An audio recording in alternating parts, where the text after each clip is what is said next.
শুরু হলো মাহে রমজান। প্রথম তারাবিতে মুসল্লিদের ঢল, বাজারে উত্তাপ, মিলছে না সয়াবিন তেল।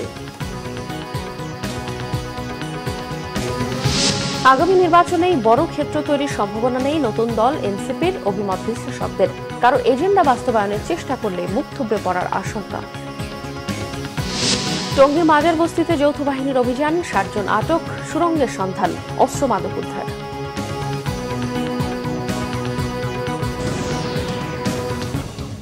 দেখছিলেন ক্রাউন 7 সংবাদ শিরোনাম। এবারে বিস্তারিত। শুরু হলো রহমত, বরকত আর নাজাতের পবিত্র মাহে রমজান। শনিবার দিবাগত রাতে সেহরি খেয়ে ১ মাসের সিয়াম সাধনা শুরু করেছেন ধর্মপ্রাণ মুসল্লিরা। প্রথম তারাবিতে মুসল্লিদের ঢল নামে জাতীয় মসজিদ বায়তুল মোকাররমে। নির্দিষ্ট সময়ের অনেক আগেই তারাবিতে অংশ নিতে মুসল্লিরা জমায়েত হন মসজিদে। ধর্মীয় ভাবগাম্ভীর্যের মধ্য দিয়ে একটি মাস সিয়াম সাধনা করতে পারার প্রত্যয় তারাবি আদায় করা মুসল্লিদের। আগামী ২৭ মার্চ দিবাগত রাতে পালিত হবে লাইলাতুল কদর।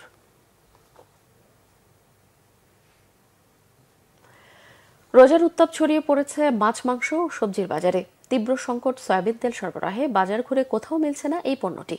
এমনকি বাড়তি দর ফলের বাজারেও। রাজধানীর কারওয়ান বাজারে অল্প দামে পণ্য কিনতে যেখানে জড়ো হয় সব শ্রেণী পেশার মানুষ, কিন্তু অসাধু সিন্ডিকেটের দোহাই দিয়ে প্রতিনিয়তই ক্রেতাদের পকেট কাটছে একটি চক্র। বাজার থেকে উধাও বোতলজাত সয়াবিন তেল।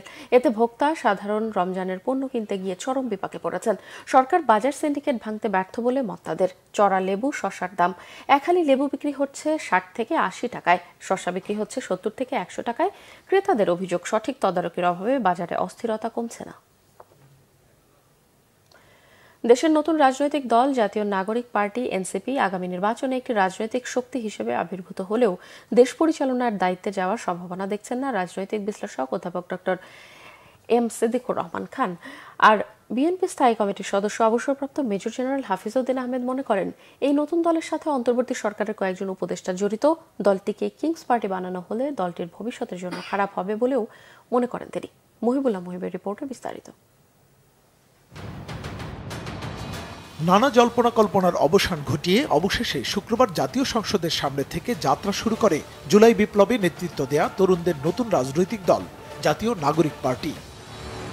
শেখ হাসিনার পতনের পর বেশ কয়েকটি নতুন রাজনৈতিক দলের আবির্ভাব হলেও জাতীয় নাগরিক পার্টি কিছুটা ব্যতিক্রম বলে মনে করছেন রাজনৈতিক বিশ্লেষকরা।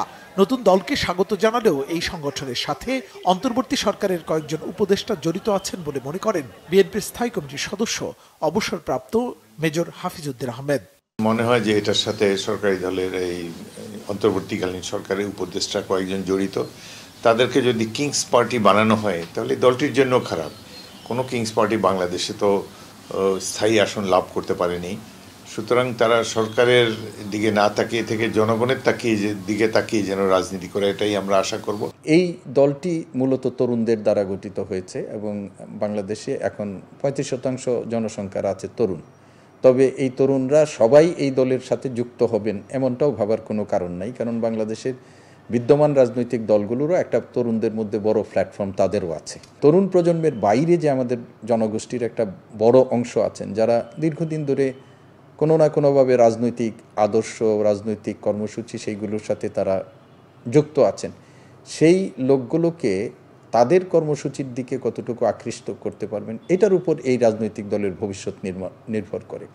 ঢাকা বিশ্ববিদ্যালয়ের শিক্ষক অধ্যাপক ডক্টর এম সিদ্দিকুর রহমান খান মনে করেন, আগামী জাতীয় নির্বাচনেই খুব বড় একটা ক্ষেত্র তৈরি করার সম্ভাবনা নেই জাতীয় নাগরিক পার্টির। আর অন্তর্বর্তী সরকারের আশীর্বাদ পুষ্ট হয়ে অন্য কারো এজেন্ডা বাস্তবায়নের পথে হাঁটলে এই দলটি দ্রুতই মুখ থুবড়ে পড়বে বলে মনে করেন মেজর হাফিজ। আমরা প্রত্যেকটি নতুন দলকেও, সকল নতুন দলকেই স্বাগতম জানাই। তবে তারা যেন বাংলাদেশের জনগণের দিকে লক্ষ্য রেখে রাজনীতি করেন, কোনো সরকারের বা কোনো অন্য কারো আশীর্বাদ পুষ্ট হয়ে অন্য কারো এজেন্ডা বাস্তবায়নের জন্য তারা উদ্যোগ নেবেন না বলে আশা করি। এই দলটি যারা গঠন করেছে, আমাদের যে রাজনৈতিক দলগুলো আছে সেই রাজনৈতিক দলগুলোর বিপরীতে যে তাদের নিজেদের একটা জায়গা করে নেয়া, এটার জন্য একটা সময় দরকার, প্রস্তুতির দরকার, সাংগঠনিক কার্যক্রম বিস্তৃতির ব্যাপার। তো সব কিছু মিলিয়ে আগামী নির্বাচনে তারা একটা শক্তি হিসাবে আবির্ভূত হতে পারে, কিন্তু একেবারে চালকের আসনে যাওয়ার মতো অবস্থা তৈরি হবে কিনা এই ব্যাপারে আমার যথেষ্ট সন্দেহ আছে। নতুন দলে বিভিন্ন মত ও পথের মানুষ সামিল হলেও এদের ধরে রাখাটাই বড় চ্যালেঞ্জ হয়ে দাঁড়াবে বলে মনে করেন বিশ্লেষকরা। এখন তাকে নিজের জায়গা করে নিতে হবে। মুহিবুল্লাহ মুহিব, বাংলা ভিশন, ঢাকা। ছিনতাই, মাদক ও সন্ত্রাসী কার্যক্রম বন্ধে টঙ্গীর মাজার বস্তিতে যৌথ বাহিনীর অভিযানে 60 জনকে আটক করা হয়েছে। শনিবার সন্ধ্যা 6টা থেকে রাত 9টা পর্যন্ত এই অভিযানে অংশ নেয় সেনাবাহিনী সহ র্যাব, বিজিবি, পুলিশ ও এপিবিএন এর বিপুল সংখ্যক সদস্য। এ সময় বস্তির বিভিন্ন ঘরে তল্লাশি চালিয়ে দেশীয় অস্ত্র, মাদক ও মাদক সেবনের কাজে ব্যবহৃত বিভিন্ন সামগ্রী উদ্ধার করা হয়। এছাড়াও বিভিন্ন অপরাধে জড়িত থাকার সন্দেহে আটক করা হয় 60 জনকে। রাজধানীর উত্তরা সহ শিল্পাঞ্চল টঙ্গী অপরাধপ্রবণ এলাকা হয়ে ওঠায় আইন শৃঙ্খলা পরিস্থিতি উন্নতি করতে যৌথ বাহিনী অভিযান চালায়। কোনো বাহানায় দেরি না করে চলতি মাসে জাতীয় নির্বাচনের রোডম্যাপ ঘোষণা করতে অন্তর্বর্তী সরকার প্রধানকে আহ্বান জানিয়েছেন বিএনপি স্থায়ী কমিটির সদস্য সালাউদ্দিন আহমেদ। তিনি বলেন, যারা গণপরিষদ নির্বাচনের কথা বলছেন তারা না বুঝে অথবা গণতন্ত্রকে বিলম্বিত করতে চাচ্ছেন। নতুন দলকে স্বাগত জানালেও তাদের রাজনৈতিক দর্শন নেই বলেও মন্তব্য করেছেন বিএনপির সিনিয়র যুগ্ম মহাসচিব রুহুল কবির রিজভী। রিপোর্ট মিরাজ হোসেন গাজীর। গণতন্ত্র পুনরুদ্ধারে বেগম খালেদা জিয়া ও তারেক রহমানের ত্যাগ এবং সংগ্রাম শীর্ষক এই আলোচনা সভার আয়োজন করে ন্যাশনালিস্ট রিসার্চ ফাউন্ডেশন। রাজধানীর ডিপ্লোমা ইঞ্জিনিয়ার্স ইনস্টিটিউশন মিলনায়তনে এই আলোচনা সভায় বিশিষ্ট নাগরিকরা বলেন, বেগম খালেদা জিয়ার সরকারের সময় দেশের শিক্ষা ব্যবস্থার আমূল পরিবর্তন হয়েছিল, কিন্তু বিগত 15 বছর শিক্ষা ব্যবস্থাকে ধ্বংস করে দেওয়া হয়েছে।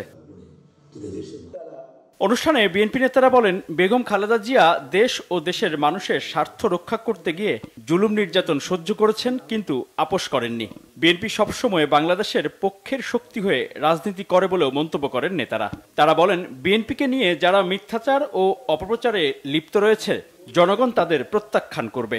উনারা একটা নতুন ন্যারেটিভ তৈরি করতে চাচ্ছেন। বর্তমান রাজনৈতিক পরিস্থিতিতে আমরা যে তৈরি করতে চাচ্ছি, এরশাদ, জিয়াউর রহমান এইভাবে নিয়ে আসতে চাচ্ছেন, কিন্তু এটা যে ঠিক নয়। জিয়া যে অন্য মাত্রা, অন্য কিছু। জিয়া একটা রাজনৈতিক দর্শন দিয়েছেন। আজকে অনেকে রাজনৈতিক দল করছেন, সমস্ত কিছু করছেন। আমি কালকে নতুন যারা দল করেছেন তাদের ওখানে উপস্থিত ছিলাম। অনেক ভালো ভালো কথা তারা বলেছে রাষ্ট্র সম্পর্কে, এ সম্পর্কে, কিন্তু একটা পলিটিক্যাল ফিলোসফি কিন্তু আমি পাইনি। কদিন ধরে তারা শুরু করেছে ব্যানার ধরার নাকি 5টা লোক আমাদের ছিল না। তোমাদের বোঝানোর জন্য বলছি, তোমরা যেমন একদিন ডিবি রিমাইন্ডিং নিয়ে তোমরা তোমাদের কর্মসূচি প্রত্যাহার করেছো, আমাদের মাসের পর মাস, বছরের পর বছর এইভাবে ডিবিতে নিয়ে যে রিমাইন্ডে নিয়ে আমাদের উপর এমন কোন অত্যাচার নাই যা করা হয় নাই। কর্মসূচি প্রত্যাহার তো পরের কথা, দলের বিরুদ্ধে একটি টু শব্দ, আমাদের নেতা নেত্রীদের বিরুদ্ধে একটি টু শব্দ আমাদের মুখ দিয়ে উচ্চারিত হয় নাই, করতে পারে নাই তারা। বিএনপি স্থায়ী কমিটির সদস্য সালাউদ্দিন আহমেদ বলেন, গণ অভ্যুত্থানে পতন হওয়া কোনো সরকার ও রাজনৈতিক দল সেই দেশে আর রাজনীতি করতে পারে না, আওয়ামী লীগও পারবে না।